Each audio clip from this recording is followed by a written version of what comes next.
Jack Whitman had just turned 70. After 4 decades of working as a high school counselor in Ohio, he finally stepped into retirement. His co-workers threw him a small party and gave him a parting gift, a mahogany wall clock, handcrafted and engraved, to Mr. Whitman, who always had time for others.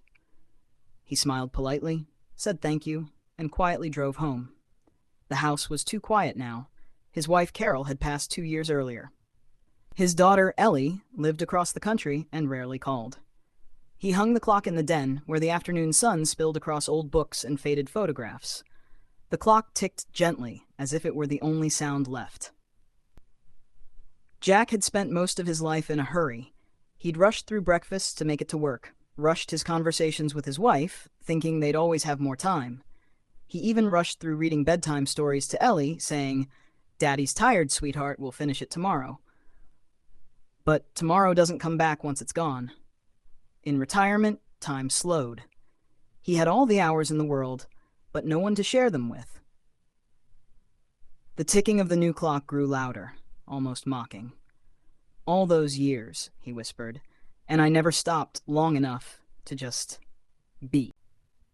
One rainy afternoon, Jack found a box in the attic labeled "Not Now, Later." Inside were letters he'd written but never sent. Letters to Carol during their arguments, letters to Ellie when she left for college, letters to himself during his hardest days. He sat by the fireplace, the clock behind him ticking steadily, and read them one by one. His hands trembled, his heart heavier with every page. There was so much he had never said. The next morning, Jack did something he hadn't done in years. He called his daughter. It went to voicemail, but this time, he didn't hang up. "Ellie, it's Dad. I was just thinking about your 7th birthday. You wanted to build a tree house, and I told you we'd do it next weekend. I guess I thought there would always be time. I'm sorry for all the next times that never came. I love you. Call me if you'd like to talk." He exhaled. The silence felt lighter. Weeks passed. Then one autumn morning, there was a knock at the door. Ellie stood there, older, tired, uncertain, but she was there. They didn't say much at first, just sat in the den, sunlight flickering across the clock. Ellie looked at it and smiled. "Still keeping track of everyone's time, Dad?" He chuckled, eyes misty, trying to make up for the time I lost. Over the next few months, they rebuilt what had been broken. Slowly, patiently. Ellie started bringing her own children to visit.